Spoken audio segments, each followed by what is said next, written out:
प्रीतम का कोई दोष नहीं है, वो तो है निर्दोष। प्रेम की माला जपते जपते जपते जपते जपते आप हुई है शाम। सांसों की माला पे सिमरूं में फीका नाम। सांसों की माला पे सिमरूं में फीका नाम।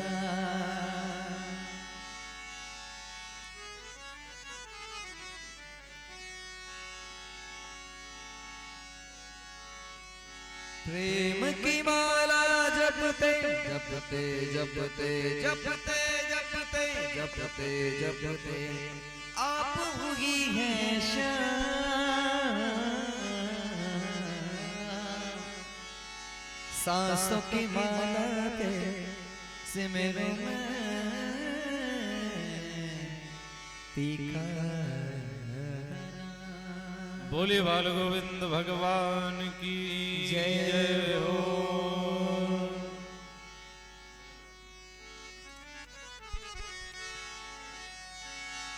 हो मेरे काना मेरे काना मेरे काना मेरे काना।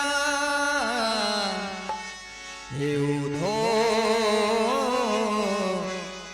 मन ना भयो 10-20। हे उधो मन ना भयो 10-20। एक हो तो 100 गयो श्याम शक। एक हो तो 100 गयो श्याम सग। को अवरा से उधो मन ना भयो 10-20। उधो मन ना भयो 10-20।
बोले बाल गोविंद भगवान की जय हो।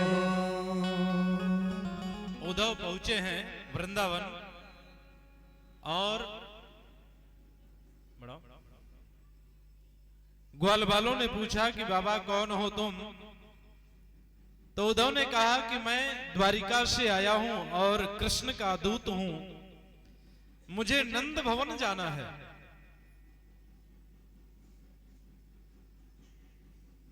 बंद करो यार इसको।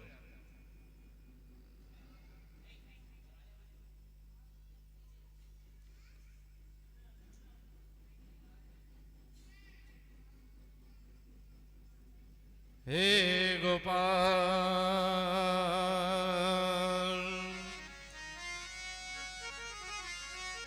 कल से ये गेट परमानेंट लॉक कर दीजिएगा। जिसको आना होगा उस गेट से आएगा। इस गेट से कोई नहीं आना चाहिए कल से। हे गोपाल, हे गोपाल। उद्धव ने कहा कि भैया मुझे नंद भवन जाना है और नंद भवन जाने का रास्ता बताओ। तो ग्वाल वालों ने कहा कि बाबा एक काम करो, ये जो नदी बह रही है ना, इस नदी के किनारे किनारे चले जाओ और जहां पे ये नदी समाप्त हो वहीं पर सामने देखना नंद भवन दिखाई देगा। उद्धव किनारे किनारे जाने लगे तो उनके मन में शंका हुई कि कहीं नदी भी खत्म होती है क्या महाराज। तो उद्धव ने पूछा कि भैया मुझे बेवकूफ तो नहीं बना रहे। ग्वाल वालों ने कहा कि बाबा जिसे आप नदी समझ रहे हो ना, ये नदी नहीं है। वास्तव में जब से कृष्ण गए हैं इन गोपियों को छोड़ करके, तब से ये गोपियां कृष्ण प्रेम में बैठ के रो रही हैं और उनके रोने से आंसुओं की धारा नंद भवन से निकल रही है। महाराज ये उन्हीं गोपियों के रोने से नदी बह रही है। उद्धव जब जाने लगे तो जहां पे वो नदी समाप्त हुई ना, वहीं पर सामने नंद बाबा का भवन था। मोर मुकुट देखा, भगवान का पीतांबर देखा जब गोपियों ने, तो मानो जैसे पत्थल में प्राण आ गए हों। झट से गोपियां उठ करके कहती हैं कि महाराज आप कौन हैं और कहां से आए? मेरे गोविंद का मोर मुकुट आपके सिर पर कैसे आया? और प्रभु आप तो भगवान का पीतांबर भी पकड़े हुए हैं। उद्धव ने कहा कि मुझे द्वारिका से भेजा गया है और मैं भगवान श्री कृष्ण का दूत हूं।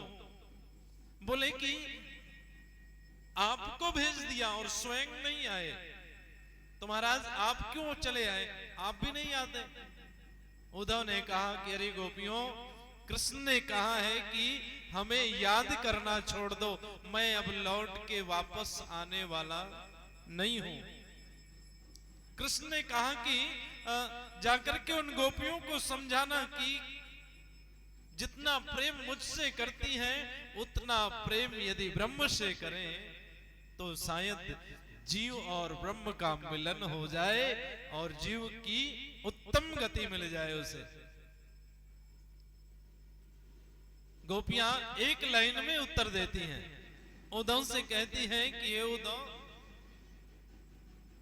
बावरिए अखियां जरी जाए, बावरिए अखियां जरी जाए, जो सावर छोड़ निहारत गोरो। गोपियां कहती हैं कि बाबा मैं कृष्ण को पाने के लिए थोड़ी यहां बैठी हूं। मेरा प्रेम ऐसा नहीं है कि कृष्ण उस प्रेम में बंद करके द्वारिका छोड़ के चले आए। हम गोपियां कृष्ण को प्रेम तो इसलिए करती हैं कि हमारे प्रेम से कृष्ण को शक्ति मिले। जैसे राधा प्रेम करती हैं कृष्ण को तो कृष्ण की शक्ति बढ़ जाती है, वैसे हम सारी गोपियां मिलकर के उनको प्रेम करती हैं। गोपियां कहती हैं कि आप तो उनके मंत्री हो महाराज, आप चाहो तो क्या नहीं हो सकता है। गोपियां उद्धव से हाथ जोड़ के प्रार्थना करती हैं और कहती हैं कि मिला दो श्याम से उद्धव, मिला दो श्याम से उद्धव, तेरा गुण हम भी गाएंगे। मिला दो श्याम से उद्धव,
से कहती हैं कि हे उद्धव,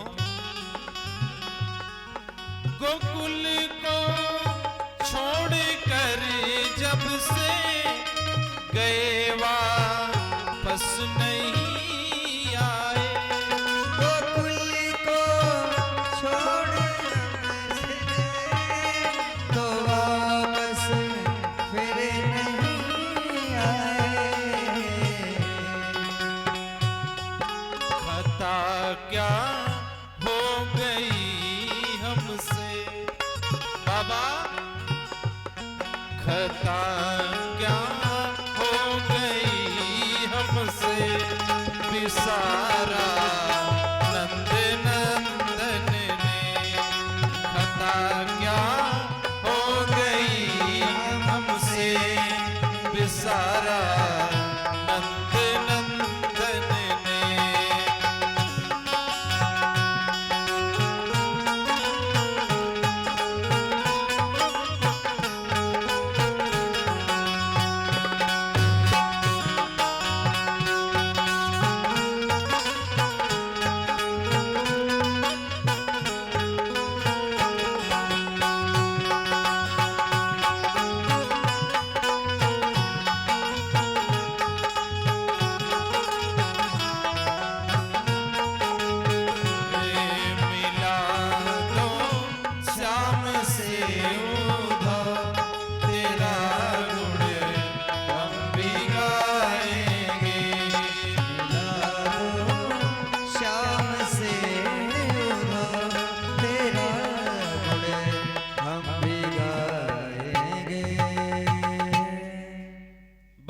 गोपियां उद्धव से कहती हैं कि हे बाबा, एक बार कृष्ण से कह दो कि वो इन गोपियों से मिलने आ जाए। उद्धव कहते हैं कि अरे गोपियों, जितना प्रेम कृष्ण से करती हो वही प्रेम यदि उस ब्रह्म से करो तो शायद तुम्हें ब्रह्म की प्राप्ति हो जाएगी। गोपियां बार बार उद्धव के समझाने के बाद भी गोपियां नहीं समझती हैं। अंत में उद्धव ने कहा कि यदि इतनी ही सच्ची तुम्हारी भक्ति है, इतना ही सच्चा तुम्हारा प्रेम है, तो बुला ही लेती। बुला क्यों नहीं लेती? ये प्रेम प्रेम कुछ नहीं होता है। ये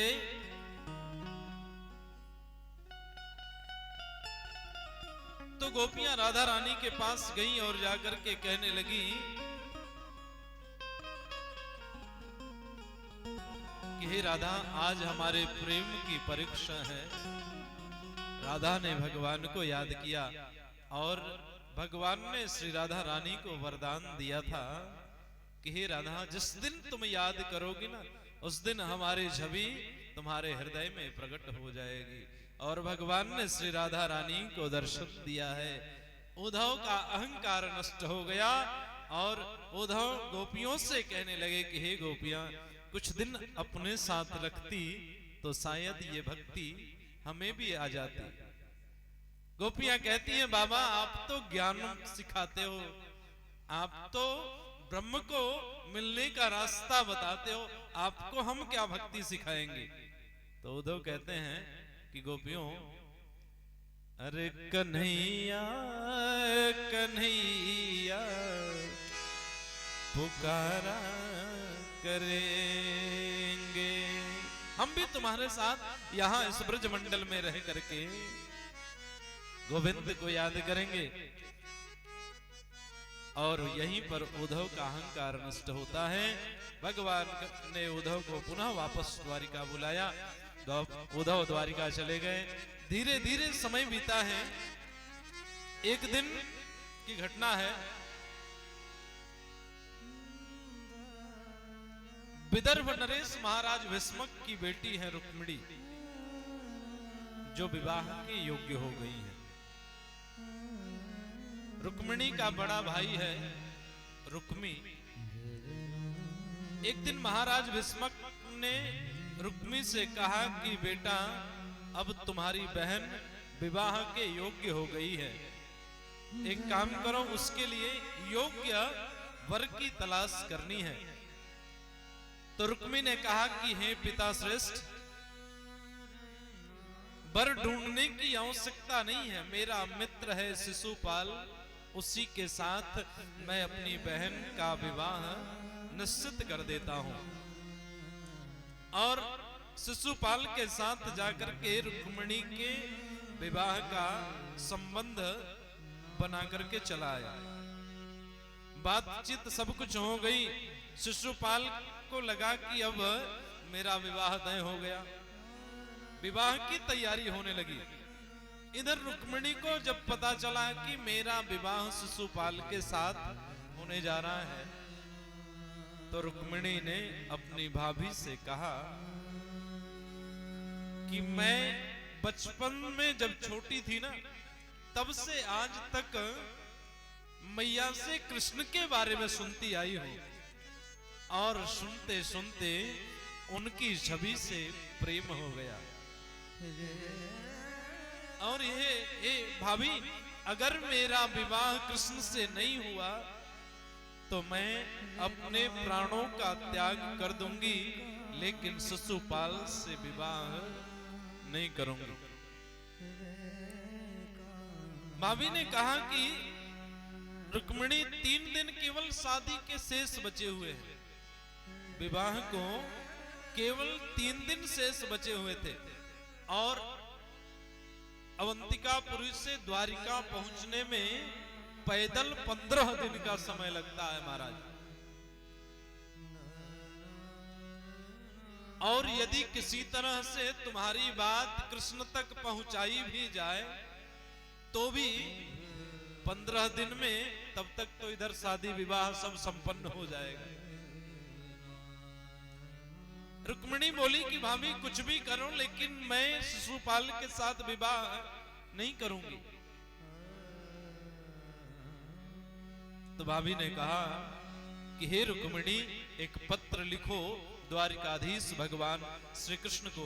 रुक्मिणी ने पत्र लिखा, और वो पत्र बाबा सुदेव लेकर के चले हैं।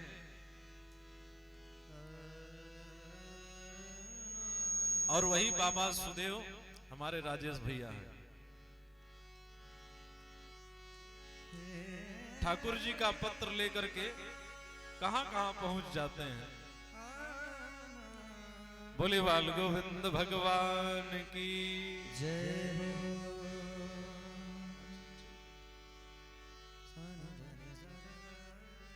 हे गोपाल, हे गोपाल, हे गोविंद।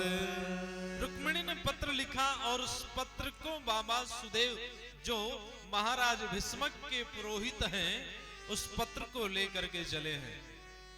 जैसे ही पत्र लेकर के चले तो कुछ दूर जाते जाते उनको थकान सी महसूस हुई, तो एक वृक्ष के छाया में बैठ करके विश्राम करने लगे। आंख लगी है, बैठे बैठे उनकी आंख लग गई। जब आंख खुली तो देखते क्या है कि आगे पीछे रथ दौड़ रहे हैं, सिपाही आगे पीछे आ रहे हैं, जा रहे हैं। बाबा ने पूछा कि भैया ये कौन जगह है?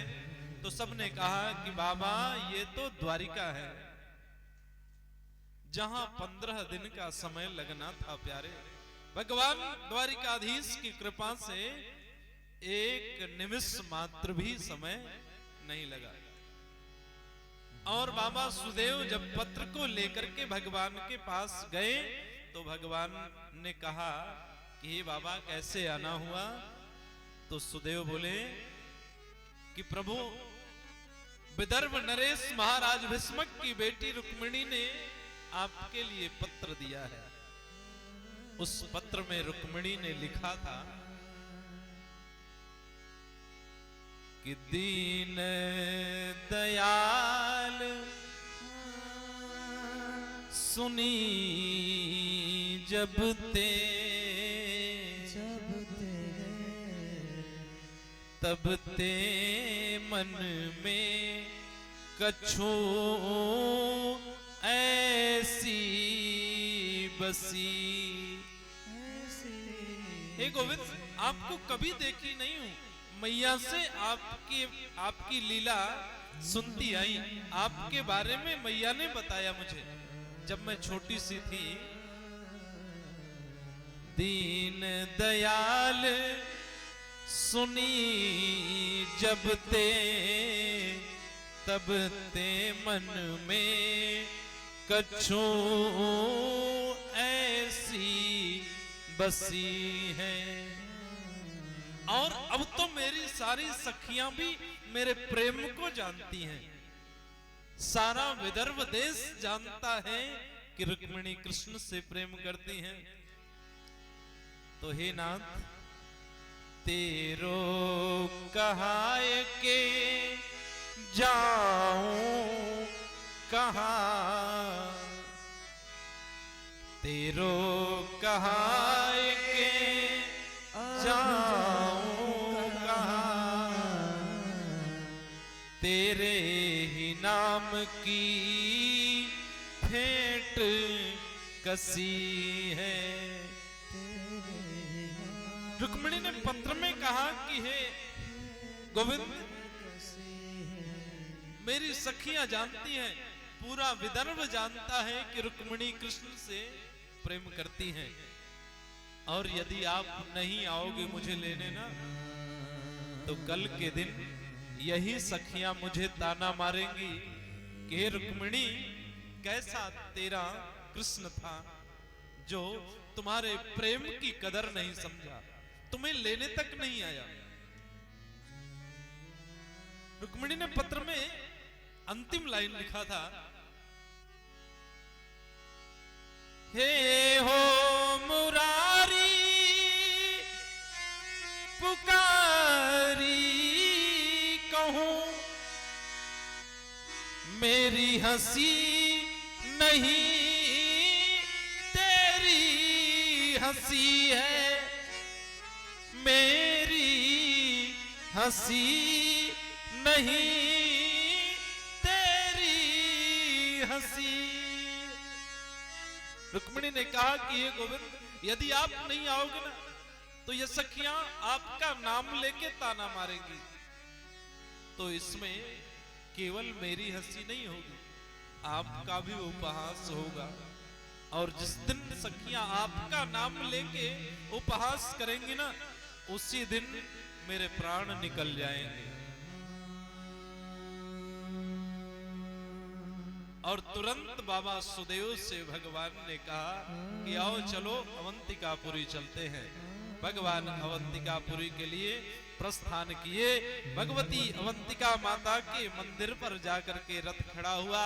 बाबा सुदेव रुक्मिणी के पास गए हैं और जाकर के रुक्मिणी से कहते हैं कि कृष्ण माता गौरी के मंदिर में आपका इंतजार कर रहे हैं। अपनी मैया से आज्ञा लेकर के रुक्मिणी गौरी पूजन करने के बहाने मंदिर चली हैं। बाबा श्री कहते हैं कि जय जय गिरी पर राज किशोरी, जय जय गिरिवर राज किशोरी, जय जय गिरिवर राज किशोरी, जय जय गिरिवर राज किशोरी, जय महेश मुख चंद्र चकोरी, जय महेश मुख चंद्र चकोरी, जय महेश मुख चंद्र चकोरी,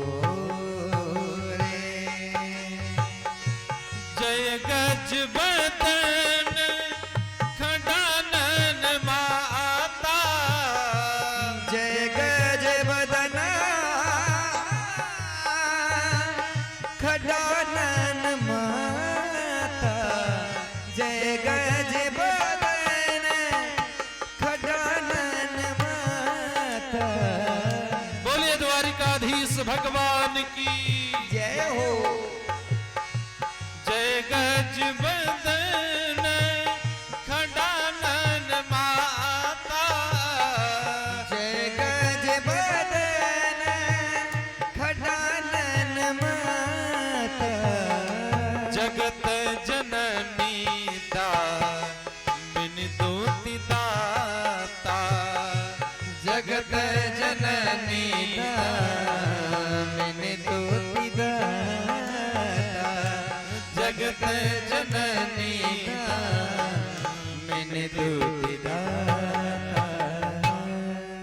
बोले बाल गोविंद भगवान की जय हो। आ जाने दीजिए, आ जाने दीजिए। नमः पार्वती पतये हर हर महादेव। मेरे प्यारे, बड़ी ही सुंदर और मनमोहक झांकी है भगवान की। आइए, जैसे ही रुक्मिणी ने गौरी पूजन किया है और पूजन करके मंदिर से बाहर निकलती हैं, भगवान रथ पर लिए और लेकर के द्वारिकापुरी चले जाते हैं। दाऊ भैया ने कन्यादान किया है और भगवान का विवाह द्वारिका में होता है। वैदिक परंपरा का पालन करने के लिए रुक्मिणी को रुक्मी के साथ वापस भेज दिया। द्वारिका से बारात गई है विदर्भ नरेश महाराज भीष्मक के द्वार पर और विवाह की यात्रा प्रारंभ होती है। आइए हम लोग भी भगवान का विवाह उत्सव मनाते हैं और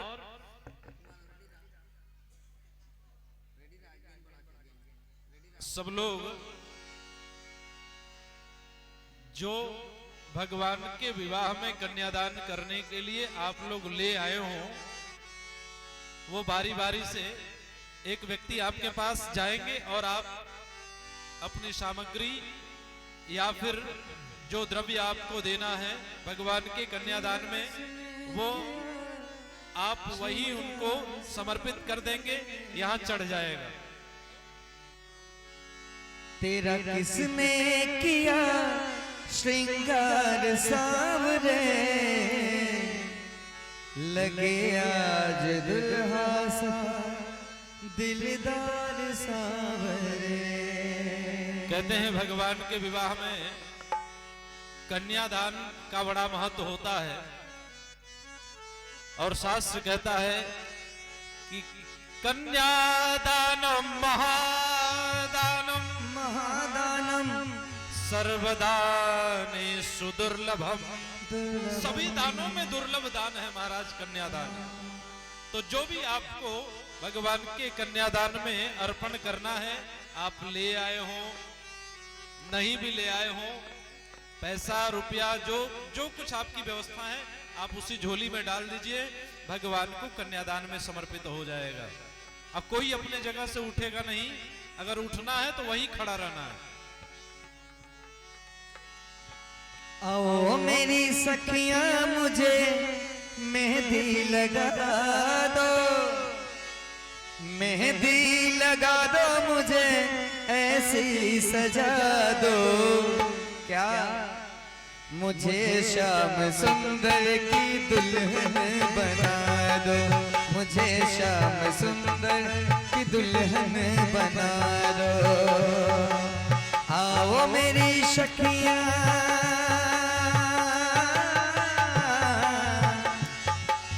आओ मेरी सखियां मुझे मेहंदी लगा दो, मेहंदी लगा दो मुझे ऐसी सजा दो।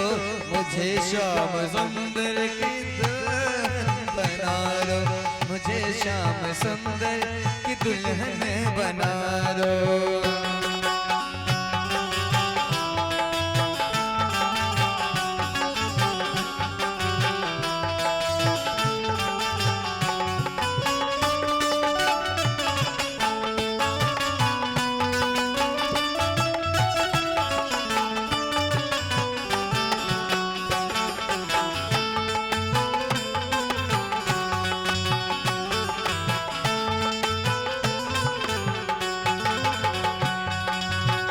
सत्संग में मेरी बात चलाई, सतगुरु ने मेरी कीनी सगाई, सतगुरु ने मेरी कीनी सगाई।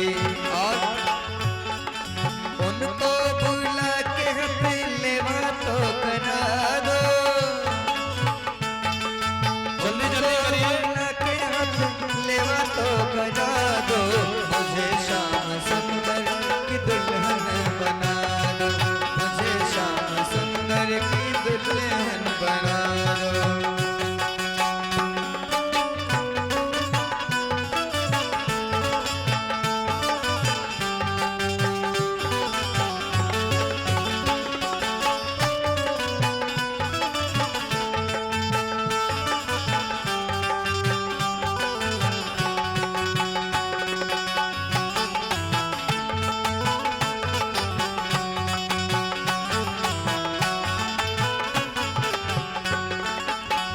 ऐसी ओढ़ चुनरी जो रंग नहीं छूटे, ऐसे ओढ़ चुनरुए, ऐसे ओढ़ चुनरी जो रंग नहीं छूटे, ऐसे बने दुल्हा जो कब हो न रूठे, ऐसे बने दुल्हा जो कब हो न रूठे। आज मेरी मोतियों से मांग तो भरा दो, आज मेरी मोतियों से मांग तो भरा दो, मुझे श्याम सुंदर की दुल्हन बना दो, मुझे श्याम सुंदर की दुल्हन बना दो, मुझे श्याम सुंदर की दुल्हन बना दो।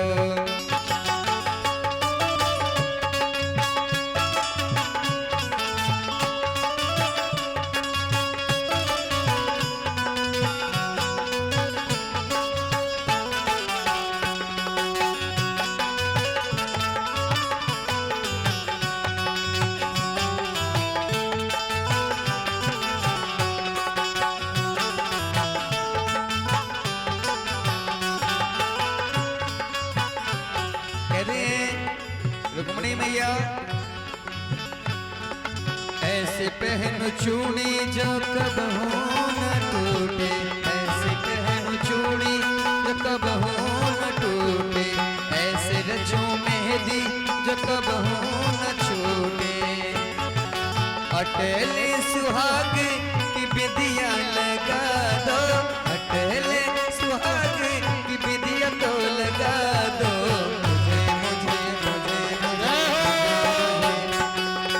मुझे श्याम सुंदर की दुल्हन बना दो, मुझे श्याम सुंदर की दुल्हन बना दो।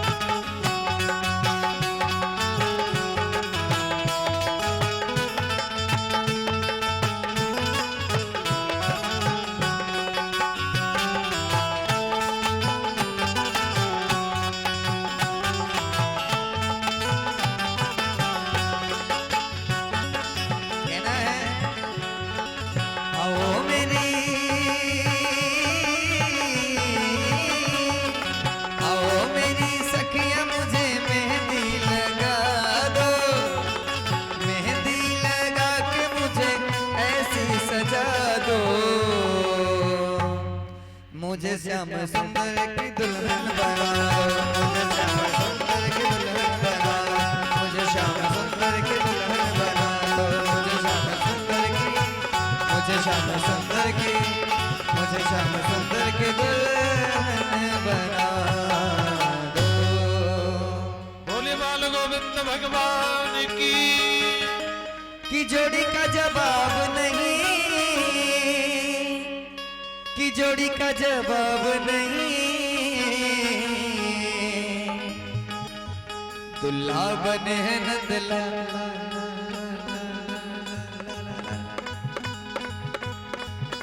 सबके दोनों हाथ ऊपर उठ जाएं, क्या बात है। इनके ढोलक से ज्यादा आपकी ताली आनी चाहिए और आपके तालियों के साथ में गाऊंगा। आगे जो लोग खड़े हैं वो बैठ जाएं, आगे जो लोग खड़े हैं वो बैठ जाएं, आगे जो खड़े हैं वो बैठ जाएं। कुमार जी सबको बैठाइए। दुल्हा बने हैं नंदलाल, ला ला ला ला ला ला ला ला ला, दुल्हा बने हैं नंदलाल, की जोड़ी का जवाब नहीं, दुल्हा बने हैं नंदलाल, की जोड़ी का जवाब नहीं, की जोड़ी का जवाब नहीं, की जोड़ी का जवाब नहीं, की जोड़ी का जवाब नहीं, की जोड़ी का जवाब नहीं। दुल्हा बने हैं नंदलाल, दुल्हा बने हैं नंदलाल, की जोड़ी का जवाब नहीं, दुल्हा बने हैं नंदलाल, की जोड़ी का जवाब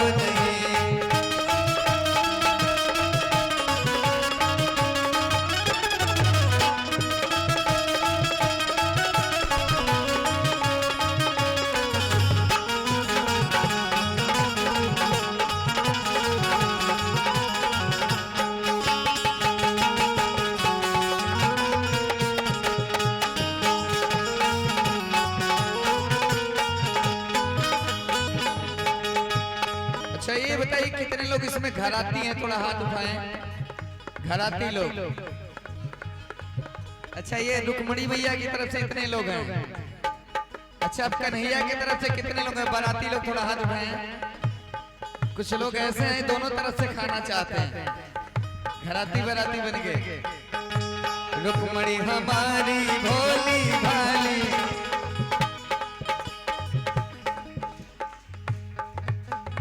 प्यारे ये शिशिर उपाध्याय हमारे शिष्य भी हैं, और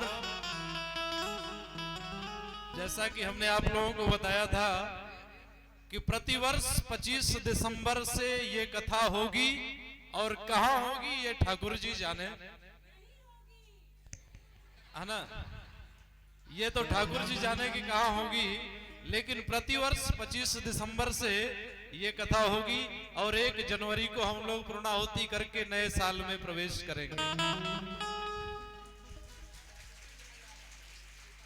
पिछली कथा पिछले वर्ष में 25 दिसंबर से इनके यहाँ हुई थी, इनके घर पे शिशिर उपाध्याय के यहाँ, और उसी कथा के बाद इनको पुत्र रत्न की प्राप्ति हुई है।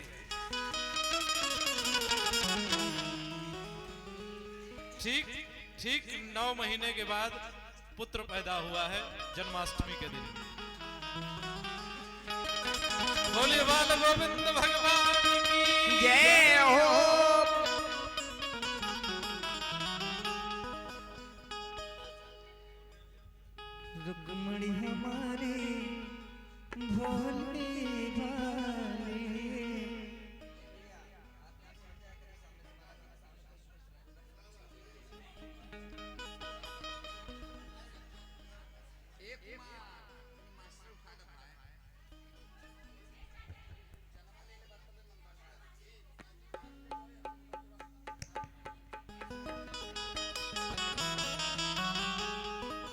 रुक्मणी हमारी भोली भाली, रुक्मणी हमारी भोली भाली, रुक्मणी हमारी भोली भाली, भोले वाली भोली वाली भोली वाली भोली वाली, रुक्मणी हमारी भोली भाली, रुक्मणी हमारी भोली भाली।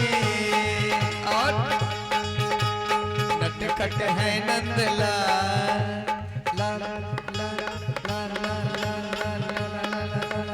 नटखट है नंदलाल की जोड़ी का जवाब नहीं, दुल्हा बने हैं नंदलाल की जोड़ी का जवाब नहीं, की जोड़ी का जवाब नहीं, की जोड़ी का जवाब नहीं, की जोड़ी का जवाब नहीं, की जोड़ी का जवाब नहीं।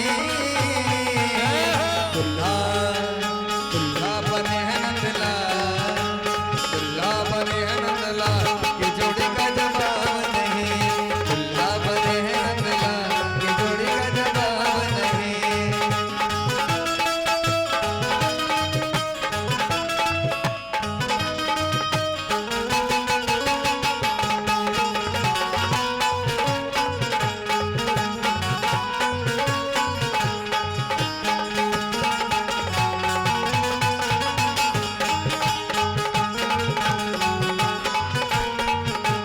और रुक्मणी हमारी कुंडलपुर की, रुक्मणी हमारी कुंडलपुर की, कुंडलपुर की हो कुंडलपुर की, द्वारिका के नंदलाल। जय हो जय हो जय हो जय हो जय हो जय हो, द्वारिका के नंदलाल की जोड़ी का दुल्हा बने हैं नंदलाल की जोड़ी का जवाब नहीं, की जोड़ी का जवाब नहीं, की जोड़ी का जवाब नहीं, की जोड़ी का जवाब नहीं, की जोड़ी का जवाब नहीं। दुल्हा बने हैं नंदलाल की जोड़ी का जवाब नहीं, दुल्हा बने हैं नंदलाल की जोड़ी का जवाब नहीं, दुल्हा बने हैं नंदलाल की जोड़ी का जवाब नहीं, की जोड़ी का जवाब नहीं, की जोड़ी का जवाब नहीं। बोले बाल गोविंद भगवान की जय। तो भैया भगवान के विवाह उत्सव की बहुत बहुत बधाई हो आप लोगों को। और बेटी है मनी है, ये एको न बैठी हैं, धरती अलट पलट हो जाई। लेकिन हाँ, आज भगवान का विवाह है। अच्छा ये बताइए, दूल्हा हो नाचता है ना हो?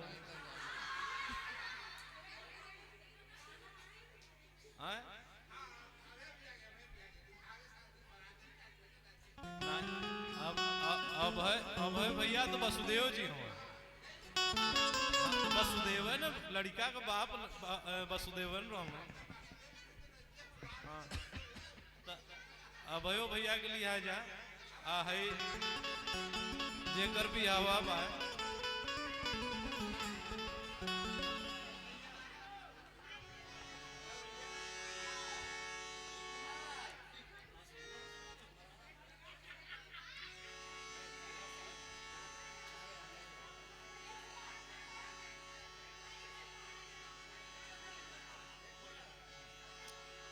आइए शहनाइयों की सदा कह रही है, खुश की मुबारक घड़ियां